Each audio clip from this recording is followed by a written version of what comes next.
Paddington and the Magic Trick by Michael Bond, illustrated by R.W. Hi, my name is Werner. I've been reading hundreds of books for you. Please subscribe to get them all. And watch until the end, where a surprise is waiting for you. Your mom can help you with that. Thank you. It was Paddington's first birthday since moving in with the Browns. Everyone was getting ready for the party. Judy hung streamers. Jonathan blew up balloons. Paddington could hardly contain his excitement. Mrs. Bird baked a special cake for the big day. She filled it with marmalade and covered it with icing. Paddington wanted a taste. Mrs. Bird let him lick the spoon. It was the best birthday cake he'd ever tasted. Paddington went to look at his presents. He opened his new magic set. He put on the hat and cape. Paddington had a great idea. He would perform at the party. But first he had to learn a few magic tricks. Paddington waved the magic wand. "Abracadabra," he said. He did not see his marmalade jar drop into the secret drawer. The trick worked. Paddington practiced some more. He couldn't wait to perform for his guests. Soon the guests arrived. Paddington's good friend, Mr. Gruber, led the way. Everyone sang happy birthday. Then Paddington blew out the candles on his cake. It was time for the magic show. Paddington set up his magic box. Jonathan and Judy dimmed the lights. Everyone was excited to see Paddington perform. Paddington put an egg on the magic box.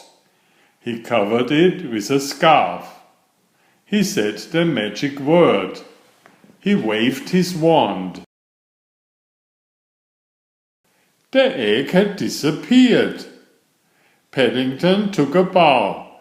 He tucked his paw into the secret drawer to get the egg. Ta-da! It was a jar! Paddington was surprised. How had a jar ended up where the egg was supposed to be? Paddington's guest smiled and waited for the next trick. Next, Paddington would make flowers disappear, but he could not remember all the steps. Paddington opened a large door in the back of the box. He crawled inside to check the steps in his magic book. Finally, Mr. Gruber knocked on the box. "Are you okay in there, Mr. Brown?" Paddington was stuck. Mr. Brown helped Paddington out of the box. "Maybe you could do another kind of magic trick," Mrs. Brown suggested. Paddington tried a card trick. Mr. Gruber picked a card. Paddington tore it into little pieces. "This part is tricky," said Paddington. He covered the card with his scarf.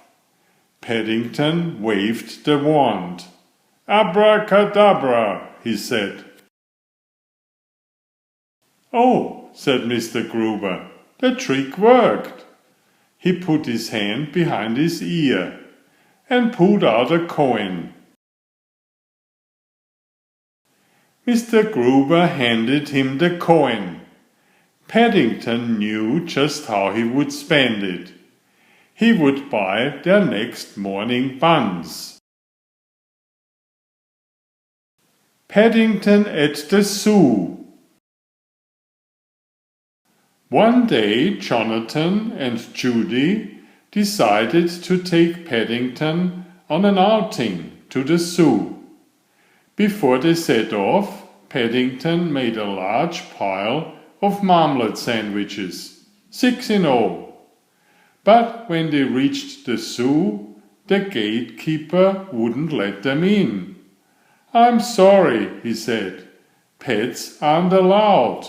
"Pets?" repeated Jonathan. "Paddington isn't a pet," said Judy. "He's one of the family." And Paddington gave the man such a hard stare, he let them in without another word. "Come on," said Jonathan. "Why don't I take your picture with the parrot?"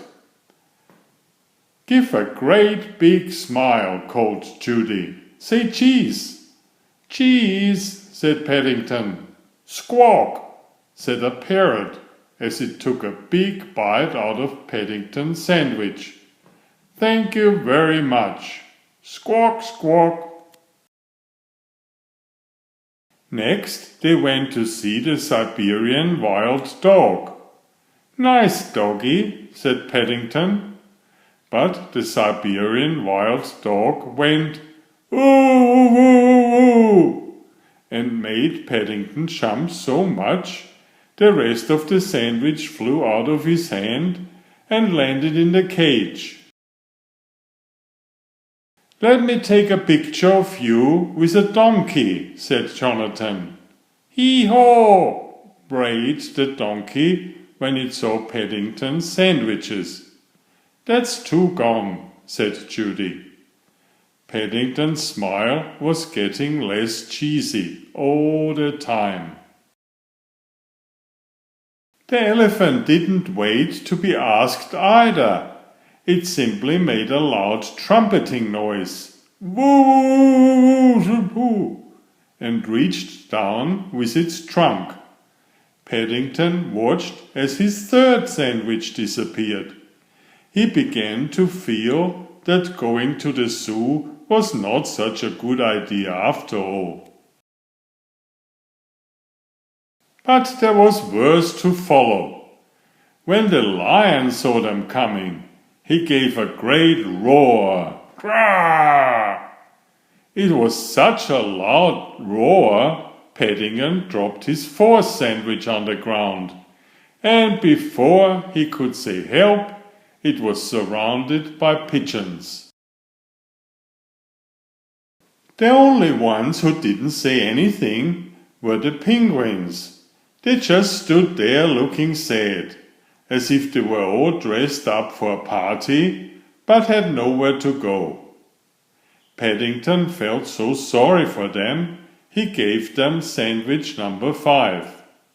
"Penguins eat fish," said a man sternly. He pointed to a notice. "It is strictly forbidden to give them marmalade sandwiches." And while Paddington was looking at the notice, the man helped himself to the last of the sandwiches. "The cheek of it," said Jonathan. "You need eyes in the back of your head," agreed Judy. "I need my allowances," said Paddington. "Zoos make you hungry. Besides, nothing more can happen to me now." But it did. Just to round things off, the mountain goat ate his sandwich back. "That does it," said Jonathan. "If you ask me, it's time we went home." A few days later, Jonathan showed Paddington the photographs he had taken at the zoo. "You can have one for your scrapbook," he said. "Which do you like best?" asked Judy. "The one with the parrot," said Paddington promptly. "At least he said thank you when he ate my marmalade sandwich. That's more than any of the others did."